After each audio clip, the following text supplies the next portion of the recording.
My name's Joe Inslee, and I am excited to have you back for another episode of Biblical Characters of the Bible, Homegirl Edition. Many of you know that I recently moved to the Midwest, and now I live in St. Francis, Kansas with my family, where I get to pastor the Christian church in town, which I'm super grateful for that opportunity. One of the culture shock things that I've been working through is how much Midwest people love high school football teams. It's unreal. So now I'm wearing a high school football team shirt, and I actually like it. We've actually been to a few games, and the great thing about high school football is our team wins all the time, so it's pretty cool. But let's get into our homegirl of the day.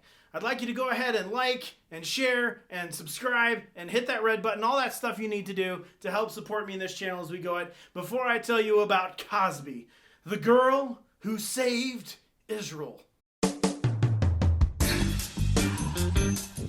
The story of Cozbi is found in Numbers 25, and it's actually really short. There's only about 2 verses about Cozbi in the Bible. Now, Israel was at a time in history, and they had started camping near this people called the Moabites. Now, the Moabites did not serve the God of Israel, and so as such, they had pagan, religious, cult practices that they did. And so as the children of Israel mingled and hung out with the Moabites, instead of remaining true to their God who had saved them and brought them out of Egypt, they decided to adopt some of the practices of the Moabites into their worship. They thought, hey, God doesn't really care how he's worshipped. We like what the Moabites are doing. We're going to do some of that in God's temple.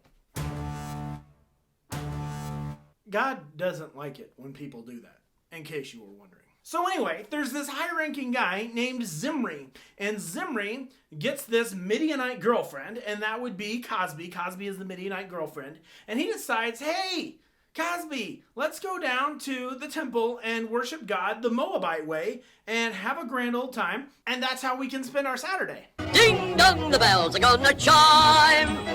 Pull out the stopper, let's have a whopper, but get me to the church on time. Now that sounds pretty harmless, and it wouldn't be like a big deal to any of us.